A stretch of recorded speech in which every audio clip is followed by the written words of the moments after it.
Terrorists in Iraq taking control of one major city after another and now setting their sights on Baghdad. As they march on the capital, many are asking if the White House should have let this happen. Some even asking if it squanders the sacrifices made by U.S. troops over the years. Reports today say Iraq repeatedly asked the White House for military strikes and was turned down. Lieutenant Colonel Ralph Peters is our Fox News strategic analyst. Thanks for joining us.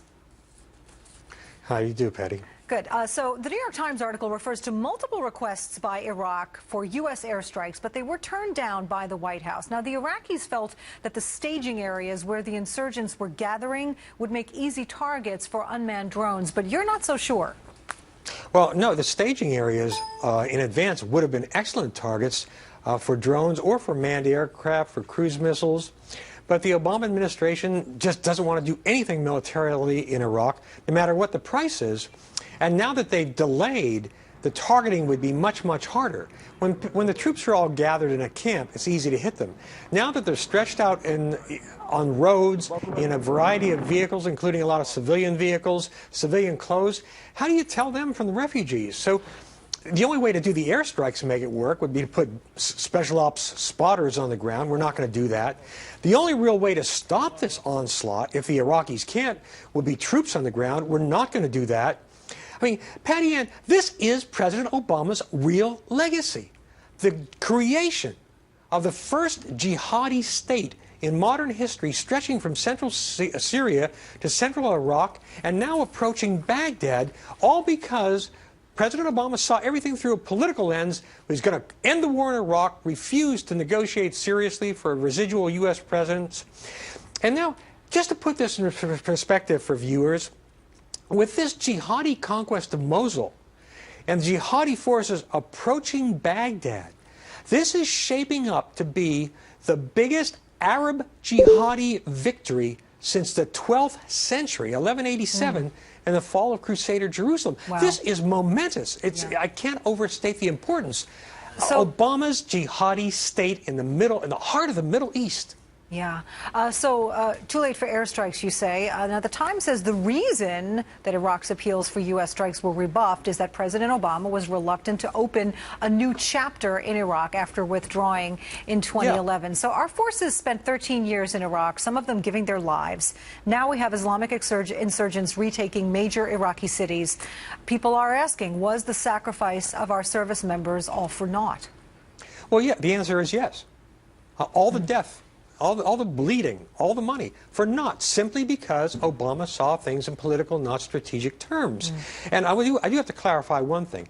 Airstrikes could help impede the jihadi movement. It's just that now that the bees have left the hive, it's harder to find them. But you can still, the way I would do it would be hit their rear areas in Syria and western Iraq today and get their attention, but it won't stop the assault on Baghdad. The Iraqis have to do that.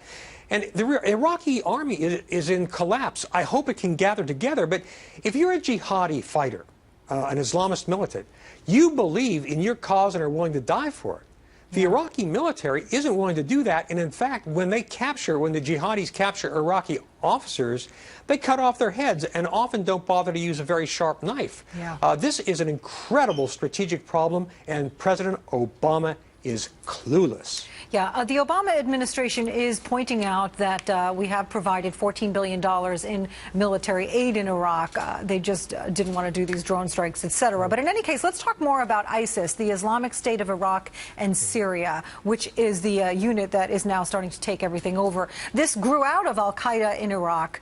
It's insurgents in Iraq and Syria teaming up. How serious is that threat? Well, it's an enormous threat. Because, again, we're seeing the formation of the first jihadi state. That line on the Rand McNally maps dividing Syria from Iraq, that line is gone. It's now a true jihadi state, Patty Ann. And our chances to stop it, the best was, of course, leaving a residual presence, a troop presence, 10 to 20,000 in Iraq for the moral purposes, the moral support as much as anything. And Syria, Iraq, and Iran would all be different today. The second chance was to intervene early on the secular side in the Syrian civil war, the Syrian uprising. We didn't do that. And all of these failures all of this reluctance and even outright cowardice has empowered the jihadis, and ISIS, which you'll also hear called ISIL, the ISIL, depends on how you translate it. It's Islamic State of Iraq and the Levant.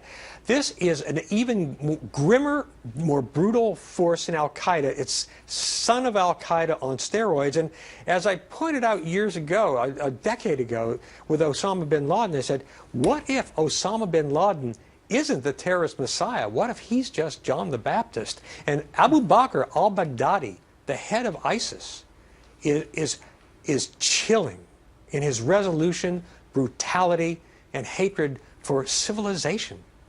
Lieutenant Colonel Ralph Peters, thank you for joining us. Thank you, Patty Ann.